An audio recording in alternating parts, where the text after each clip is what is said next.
so in this video, we are going to zoom in on finding the area of rectangles and do 3 different practice problems. So like I said in the intro video, the formula for finding the area of a rectangle is the area is equal to the length times the width. So the L times the W, length times width. Let's look at the first one. The length is 7. So area is equal to 7.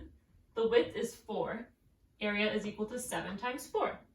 So the area is just 7 times 4 is equal to 28. And then our unit is inches squared. Let's talk for a second about why this makes sense. So if we split this up into inches, so this is 4 inches. There's your 4 inches. This is 7 inches. 1, 2, 3, 4, 5, 6, 7. Here we have a bunch of square inches. They're squares where each edge is an inch.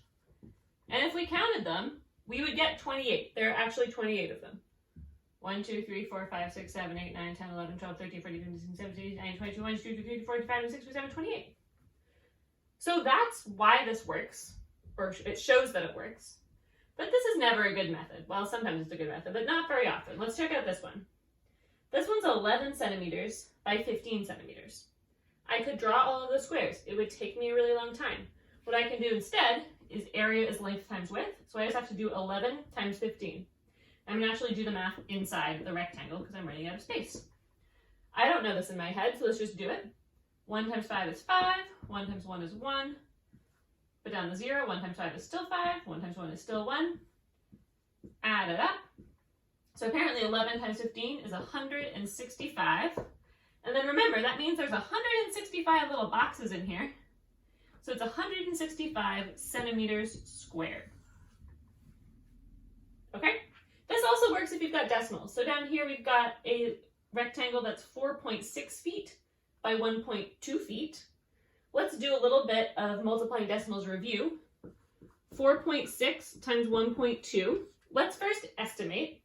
This is kind of close to 5 times 1, which is 5. So I think our answer is going to be somewhere close to 5. But let's just do it out. 2 times 6 is 12. 2 times 4 is 8, plus 1 is 9. Put a 0 down. 1 times 6 is 6. 1 times 4 is 4. And then you get 2, you get 552. I know it's going to be close to 5, so the decimal point goes there. Also, there's 2 numbers past the decimal point, 1, 2. So our answer is 5.52 feet squared. So the formula makes this work whether we've got little easy numbers, big numbers, or fractions or decimals too. The next video will show you how to do this with triangles.